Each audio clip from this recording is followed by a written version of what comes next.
ओम नमः शिवाय। आज हम रुद्र संहिता द्वितीय खंड का अध्याय 3 शुरू करने जा रहे हैं।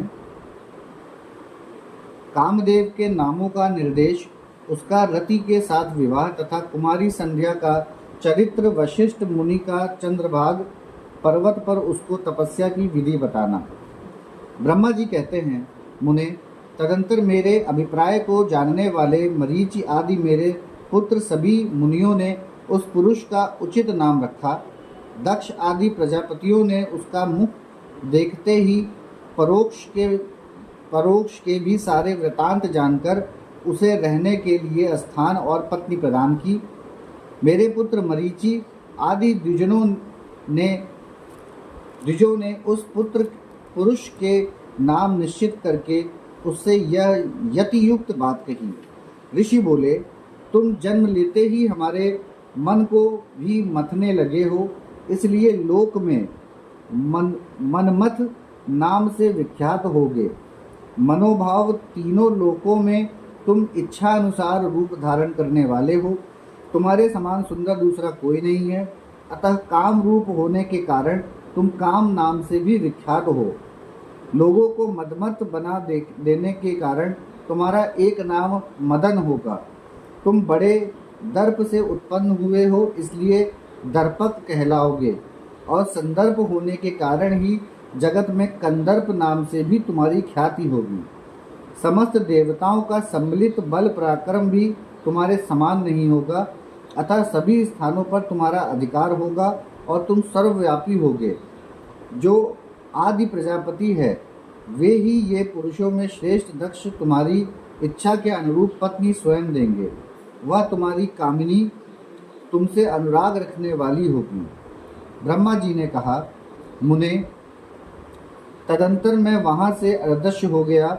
इसके बाद दक्ष मेरी बात का स्मरण करके कंदर्प से बोले, कामदेव, मेरे शरीर से उत्पन्न हुई मेरी यह कन्या सुंदर रूप और उत्तम गुणों से सुशोभित है। इसे तुम अपनी पत्नी बनाने के लिए ग्रहण करो। यह गुणों की दृष्टि से सर्वथा तुम्हारे योग्य है। महातेजस्वी मनोभव, यह सदा तुम्हारे साथ रहने वाली और तुम्हारी रुचि के अनुसार चलने वाली होगी।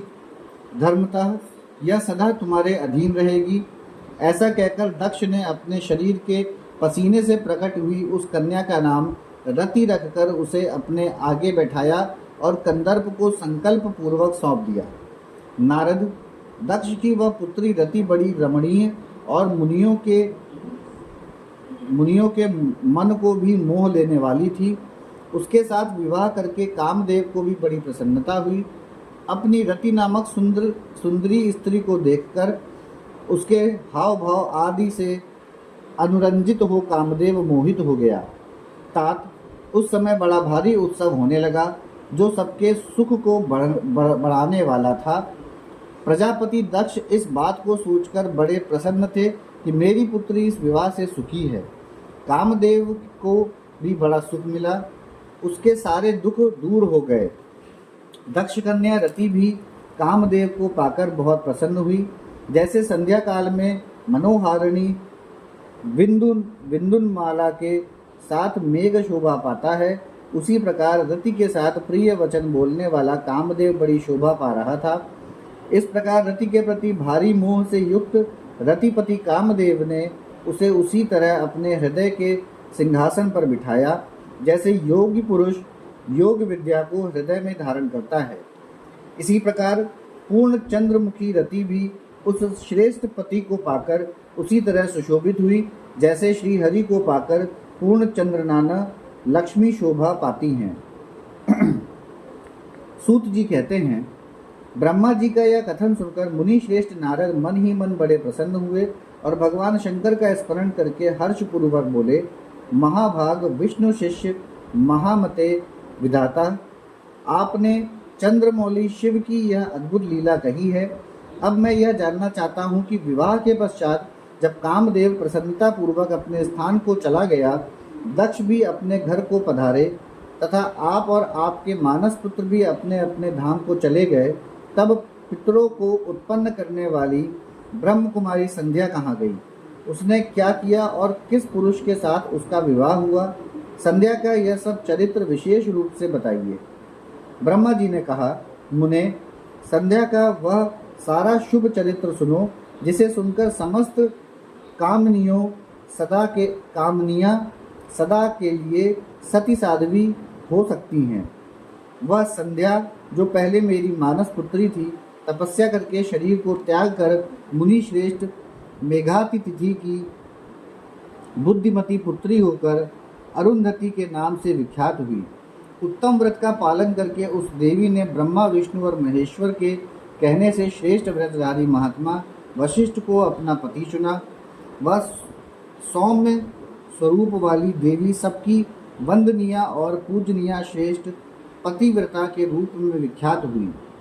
नारद जी ने पूछा, भगवान, संध्या ने कैसे किस लिए और कहाँ तप किया? किस प्रकार शरीर त्याग कर वह मेघातिथि की पुत्री हुई? ब्रह्मा, विष्णु और शिव इन तीनों देवताओं के बताए हुए श्रेष्ठ व्रतधारी महात्मा वशिष्ठ को उसने किस तरह अपना पति बनाया? पितामह, यह सब मैं विस्तार के साथ सुनना चाहता हूँ।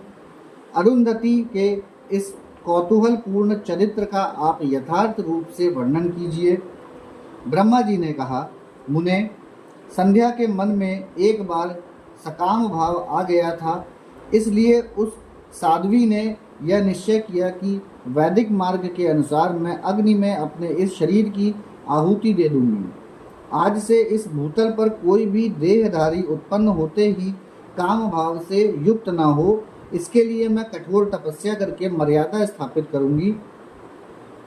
तरुणावस्था से पूर्व किसी पर भी काम का प्रभाव नहीं पड़ेगा, ऐसी सीमा निर्धारित करूंगी। इसके बाद इस जीवन को त्याग दूंगी। मन ही मन ऐसा विचार करके संध्या चंद्रभागा नामक उस श्रेष्ठ पर्वत पर चली गई, जहाँ से चंद्रभागा नदी का प्रादुर्भाव हुआ है। मन में तपस्या का दृढ़ निश्चय ले संध्या को श्रेष्ठ पर्वत पर गई हुई जान मैंने अपने समीप बैठे हुए वेद वेदांकों के पारंगत विद्वान, सर्वज्ञ, जीतात्मा एवं ज्ञान योगी पुत्र वशिष्ठ से कहा, बेटा वशिष्ठ, मनीषिनी संध्या तपस्या की अभिलाषा से चंद्रभाग नामक पर्वत पर गई है।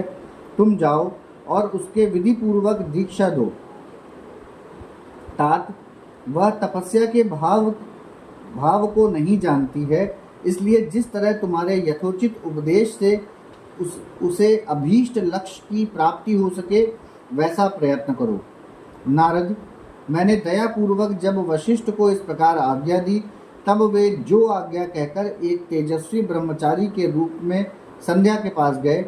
चंद्रभाग पर्वत पर एक देव सरोवर है जो जलाशयोचित गुणों से परिपूर्ण हो मान सरोवर के समान शोभा पाता है। वशिष्ठ ने उस सरोवर को देखा और उसके तट पर बैठी हुई संध्या पर भी दृष्टिपात किया। कमलों से प्रकाशित होने वाला वह सरोवर तट पर बैठी हुई संध्या से उपलक्षित हो उसी तरह सुशोभित हो रहा था, जैसे प्रदोष काल में उदित हुए चंद्रमा और नक्षत्रों से युक्त आकाश शोभा पाता है। सुंदर भाव वाली संध्या को वहां बैठी देख मुनि ने कौतूहल पूर्वक उस ब्रह्ल लोहित नाम वाले सरोवर को अच्छी तरह देखा। उसी प्रकार भूत पर्वत के शिखर से दक्षिण समुद्र की ओर जाती हुई चंद्रभागा नदी का भी उन्होंने दर्शन किया। जैसे गंगा हिमालय से निकलकर समुद्र की ओर जाती है, उसी प्रकार चंद्रभागा के पश्चिम शिखर का भेदन करके वह नदी समुद्र की ओर जा रही थी। उस चंद्रभाग पर्वत पर ब्रहल लोहित सरोवर के किनारे बैठी हुई संध्या को देखकर वशिष्ठ जी ने आदर पूर्वक पूछा। वशिष्ठ जी बोले, भद्रे, तुम इस निर्जन पर्वत पर किस लिए आई हो? किसकी पुत्री हो और तुमने यहाँ क्या करने का विचार किया है? मैं यह सब सुनना चाहता हूँ। यदि छिपाने योग्य बात ना हो तो बताओ। महात्मा वशिष्ठ की यह बात सुनकर संध्या ने उस महात्मा की ओर देखा। वे अपने तेज से प्रज्वलित अग्नि के समान प्रकाशित हो रहे थे। उन्हें देखकर ऐसा जान पड़ता था मानो ब्रह्मचर्य देह धारण करके आ गया हो। वे मस्तक पर जटा धारण किए बड़ी शोभा पा रहे थे। संध्या ने उन तपोधन को आदर पूर्वक प्रणाम करके कहा। संध्या बोली, ब्राह्मण, मैं ब्रह्मा जी की पुत्री हूँ, मेरा नाम संध्या है और मैं तपस्या करने के लिए इस निर्जन पर्वत पर आई हूँ। यदि मुझे उपदेश देना आपको उचित जान पड़े तो आप मुझे तपस्या की विधि बताइए। मैं यही करना चाहती हूँ, दूसरी कोई भी गोपनीय बात नहीं है। मैं तपस्या के भाव को, उसके करने के नियम को बिना जाने ही तपोवन में आ गई हूँ, इसलिए चिंता से सूखी जा रही हूँ और मेरा हृदय कांपता है। संध्या की बात सुनकर ब्रह्मविताओं में श्रेष्ठ वशिष्ठ जी ने, जो स्वयं सारे कार्यों के ज्ञाता थे, उससे दूसरी कोई बात नहीं पूछी।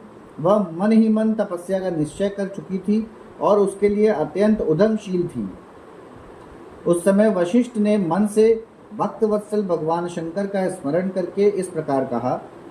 वशिष्ठ जी बोले, शुभान ने, जो सबसे महान और उत्कृष्ट तेज है, जो उत्तम और महान तप है तथा जो सबके परमाराध्य परमात्मा हैं, उन भगवान शंभु को तुम हृदय में धारण करो, जो अकेले ही धर्म, अर्थ, काम और मोक्ष के आदि कारण हैं। उन त्रिलोकी के आदि त्रिष्टा अद्वितीय पुरुषोत्तम शिव का भजन करो।